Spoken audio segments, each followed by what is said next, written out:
Ladies and gentlemen, you know, we have a lot of people on the planet that are barrenness now. They can't have children.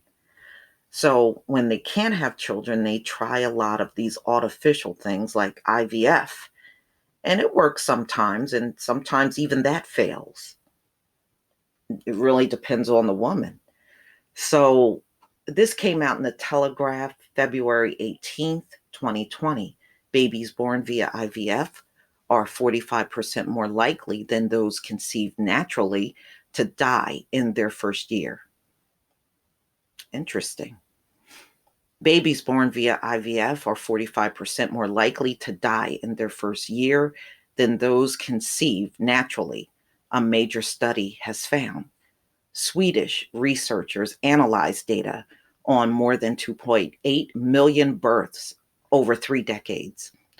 They found babies conceived through fertility treatment had a 45% higher mortality rate during their first 12 months. Scientists said much of the increased risk might be explained by the fact the babies born via IVF are more likely to be premature or with low birth weights.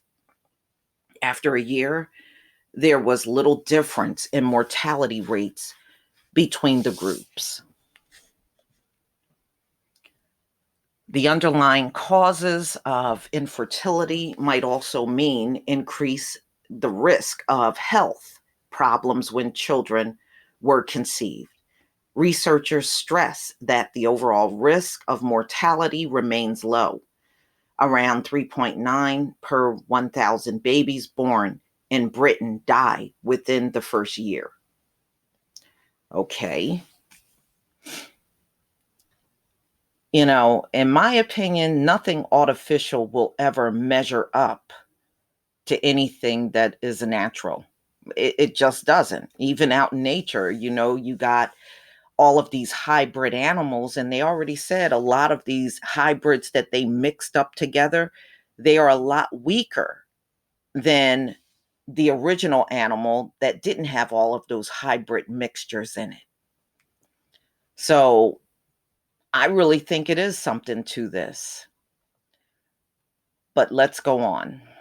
The portions of children who were born preterm or with a low birth weight for gestational age were higher in assisted reproductive techniques conceived than in natural conceived children.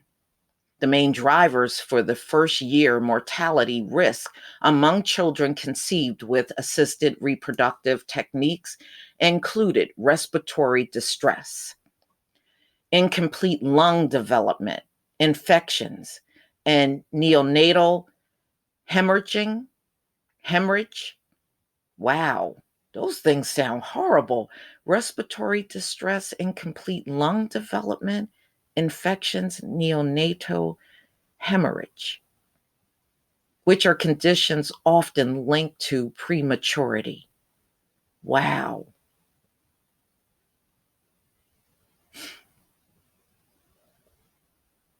Okay. The study is published in the journal Fertility and Sterility. Around 1 in 6 couples in the UK struggle to conceive naturally.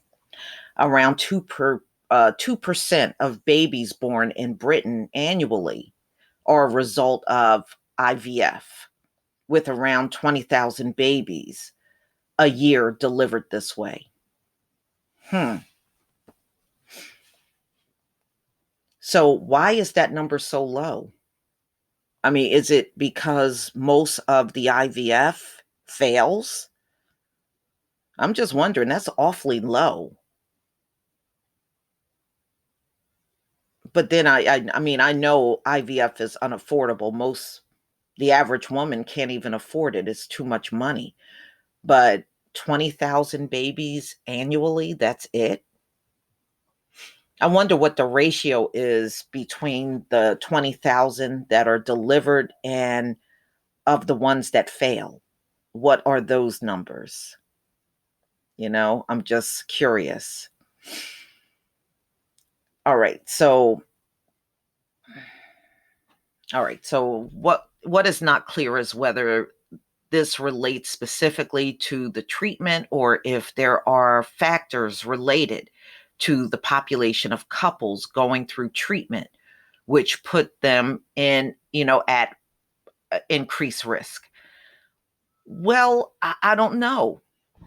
I mean, what do you think? Do you think because the couple already were struggling with, it could be low sperm, or the woman was barrenness? So when she was able to carry the baby, I don't know, maybe physically she was not strong enough and the baby came out premature. I don't know. But something definitely has gone wrong. But I think anytime you try artificial things to do what couples always did for many centuries on this planet naturally, like I said, it's never going to compare to the natural way of doing things. But there are a lot of women, and I did a story on this probably 2 years ago. There are a lot of childless women on this planet more than ever before. The amount is something that has never been seen before. Now, they're saying that a lot of these women are delaying having babies because they want to build a career, but that's not always the case. Some of them just simply cannot have children, period. But y'all, please tell me what you think. Please leave your comment and subscribe. Don't forget to hit on the notification bell, and I'll see you on the next video. Peace, family.